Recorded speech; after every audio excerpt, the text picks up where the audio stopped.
దయచేసి 8వ తరగతిలోనూ 6వ తరగతిలోనూ బయాలజీ దరిద్రమైన స్ట్రీమ్లోకి వెళ్ళకండి. నీచమైన స్ట్రీమ్ అది.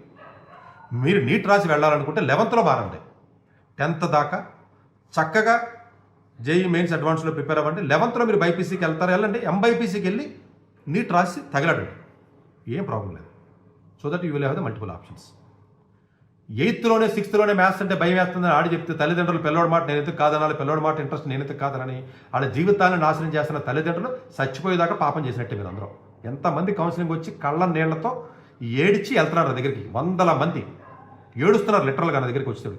ఆ బాధ 12th క్లాస్ అయిపోయిన తర్వాత నీట్ ర్యాంక్ రాకపోతేనే, మార్కులు రాకపోతేనో, దేనికి పనికి రాకపోతేనో, ఫార్మాకి వెళ్తేనో, నర్సింగ్ కూడా పనికి రాకుండా 15,000-20,000 జీతాలు తీసుకుని 10 ఏళ్ళు ఉద్యోగం చేసిన ఫార్మాలో 50,000 జీతం కూడా పెరగకుండా ఉన్నటువంటి తల్లిదండ్రులకి ర్యాంక్ రాని పిల్లలు తప్ప నా ఈ మాటలు ఎవరికి అర్థం కావు.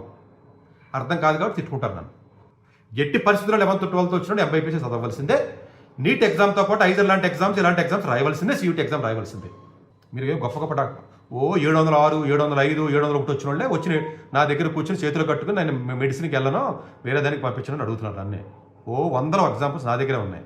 సో అందువల్ల దయచేసి ఇది ఎందుకు చెప్తున్నానంటే ఇంత ఆవేశంగా, కోపంగా, బాధతో, బయాలజీ మీకు ఇంట్రెస్ట్ ఉంటే బయాలజీలో చదివి చచ్చిపోండి, ఏం కాదు, ప్రాబ్లం లేదు మనకి.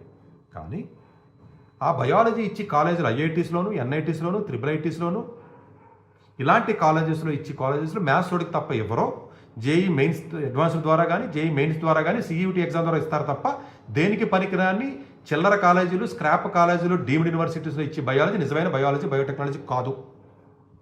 ఇది ఎందుకు అంత సున్నితంగా కాకుండా అంత గట్టిగా చెప్తున్నారు సార్ మీరు, ఆవేశంగా, కోపంగా చెప్తున్నారంటే భాష, ఆ భాష చెప్తే తప్ప మీకు అర్థం కాదు. అందుగురించే నేను తప్పని పరిస్థితులు ఆ భాష చెప్పాల్సి వస్తుంది. ఎందుకంటే మీరు మామూలుగా చెప్తే ఇన్ని రకాలు కాదు మీ.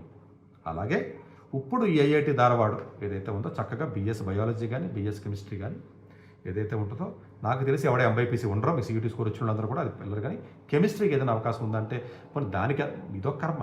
బైపీసీ ఉండి కదా, నేను కెమిస్ట్రీ చదివాను కదా, నాకు బీఎస్ కెమిస్ట్రీ ఇస్తారంటారా? అది కూడా ఇవ్వరా బాబు మీకు. ఇది మీకు అర్థం. బీఎస్ బయాలజీ కదా సార్, మ్యాథ్స్ లేదు కదా, బయాలజీ ఇవ్వనంటున్నారు కదా, కొన్ని కెమిస్ట్రీ అవకాశం, కెమిస్ట్రీ కూడా ఎంపీసీ వరకు ఇస్తారు. ఎంపీసీ స్టూడెంట్స్ కానీ, ఎంబైపీసీ స్టూడెంట్స్ కానీ, సియూటీ స్కోర్ ఉన్న విద్యార్థులు తప్పనిసరిగా ఈ యొక్క అప్లికేషన్ పెట్టుకోండి అమ్మా. ఇది 12 జూలై దాకా లాస్ట్ డేట్. ఇది బయాలజీని దేనికి పనికిరాని స్క్రాప్ కాలేజీలో మీకు నచ్చకపోయినా, మీ పిల్లలు చదువుతారు కాబట్టి ఇగో హట్ అయ్యి నన్ను తిట్టుకున్నారు, వాళ్ళ జీవితాలు అలాగే నాశనం అయిపోయింది, దేనికి పనికిరాకుండా 8వ తరగతి 9వ తరగతి పిల్లలను దృష్టిలో పెట్టి వీడియో చేస్తున్నాను. ఎట్టి పరిస్థితుల్లోనూ మీరు 10th వరకు జేఈ అడ్వాన్స్ని ప్రిపేర్ అవ్వాలి. 11th 12th ఎంబైపీసీ జాయిన్ అవ్వాలి. పర్టికులర్గా middle class, lower middle class చెప్తున్నాను. డబ్బున్న పొగరున్నవాడికి భయపడక్కల. నీట్ సీట్ హ్యాపీ కొనుక్కోండి.